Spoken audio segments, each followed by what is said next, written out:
Hallo und herzlich willkommen auf Veras Blockflötenkanal.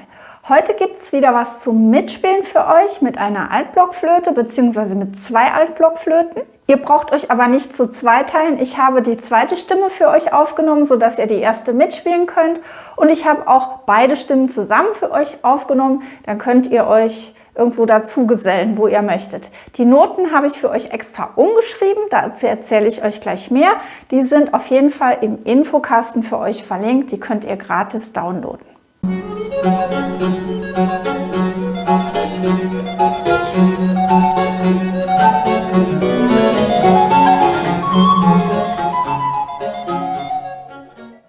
Letzte Woche habe ich euch ja was erzählt über die französische Spielweise in Barockmusik, über die Inégalité, also das etwas jazzartige Spielen von schnellen Noten. Und als Beispiel dafür hatte ich ein Stück von Esprit Philippe Chédeville.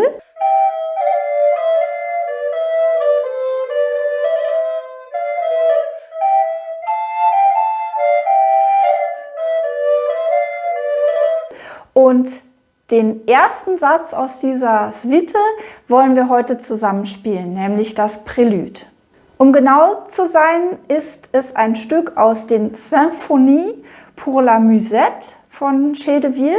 Und die Musette war ein sehr beliebtes Instrument im Frankreich des 18. Jahrhunderts am Hofe des Königs und ist so eine Sackpfeife, ein Dudelsack-ähnliches Instrument, das sehr beliebt war.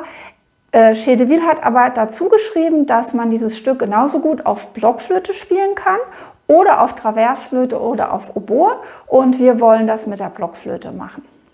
Da die Originalnoten nicht in unserem gewöhnlichen Violinschlüssel notiert sind, sondern im französischen Violinschlüssel, der eine Reihe tiefer sitzt, nämlich auf der ersten Linie und nicht auf der zweiten Linie von unten, wäre es ein bisschen schwierig für euch zu lesen. Ihr müsstet dann quasi so denken, als ob ihr Bassblockflöte spielt, und deshalb habe ich die Noten für euch alle umgeschrieben in eine moderne Version. Die Noten findet ihr gratis zum Downloaden hier unter dem Video in der Beschreibung. Wenn ihr auf mehr ... klickt, dann findet ihr die Noten. Und jetzt erzähle ich euch noch kurz was zu dem Stück. Wenn ihr aber sofort zu der Stelle switchen wollt, wo das Mitspielen losgeht, nämlich zuerst die zweite Stimme, die ich für euch gespielt habe, wo ihr dann die erste dazu spielen könnt, oder direkt zu dem zweistimmigen, das ich gespielt habe, dann könnt ihr mit Hilfe der Zeitstempel, die ich auch in der Beschreibung angegeben habe, direkt zu dieser Stelle springen. Falls ihr euch noch anhören möchtet, was ich euch zu erzählen habe, dann bleibt jetzt einfach dran. Also wenn ihr mein Video von letzter Woche gesehen habt, in dem ich etwas über die Inégalité erzählt habe, über diese ungleichmäßige Spielweise der schnellen Noten, dann wisst ihr schon, dass in diesem Stück die Achtelnoten so ein bisschen wie im Jazz gespielt werden, also nicht da, da, da, da, da, da, da, da, sondern da, da, da, da, da, da, da. So ein bisschen locker punktiert. Es ist nicht wirklich punktiert, es ist nur so ein bisschen in Richtung Punktierung, eigentlich zwischen normal und punktiert. Übrigens wollte ich euch noch sagen, nicht immer deutet der Name des Komponisten oder die Nationalität des Komponisten darauf hin, dass es auch im französischen Stil komponiert ist und dass man die Achtel so ganz inegal spielt. Ich hatte gerade heute Morgen zufällig dieses Gespräch darüber mit meiner Schülerin Sieglinde, die nämlich den Chédeville inegal spielen kann und jetzt gesagt hat, okay, bis wir uns nächstes Mal wiedersehen im Unterricht, übe ich mal das Allegro von der Loyer-Sonate auf die Inegal-Art. Und da ist es aber so, Loyer, Jean-Baptiste Loyer de Gand, der hat seine Stücke im italienischen Stil eigentlich komponiert, zumindest diese Sonate, die Sieglinde da meinte. Und da ist es dann nicht so passend, im Allegro inegal zu spielen, sondern das geht eher so geradeaus und gerade drauf zu, wie die Italiener gespielt haben.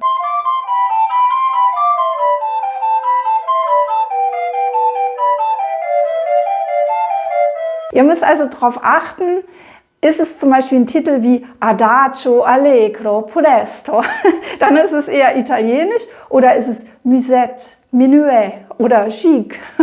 Obwohl die Italiener schreiben ja auch Chics, aber dann steht zum Beispiel bei Loyer drüber Giga. Ja? Also Da könnt ihr schon an den Titeln auf jeden Fall sehen, ist es eher französischer Stil oder nicht. So, genug geredet, es geht los mit dem Prälude und zwar mit der zweiten Stimme und direkt anschließend kommen einmal beide Stimmen für euch zum Mitspielen. Viel Spaß!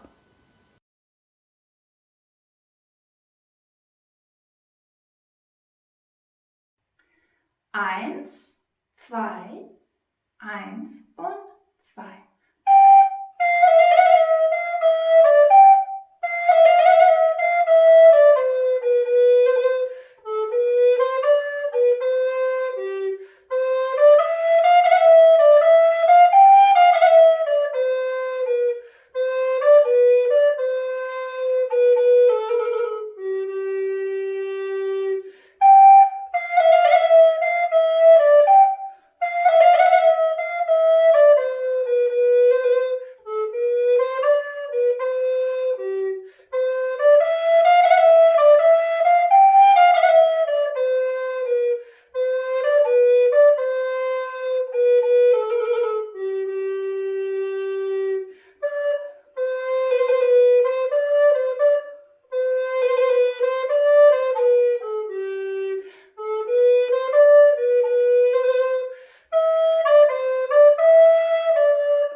Eins, zwei, eins und zwei.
Falls dir das Video gefallen hat, dann gib mir gerne einen Daumen hoch und vergiss nicht, meinen Kanal zu abonnieren. Ich bedanke mich, dass du bis hierhin dabei geblieben bist und verabschiede mich bis zum nächsten Mal wieder. Tschüss!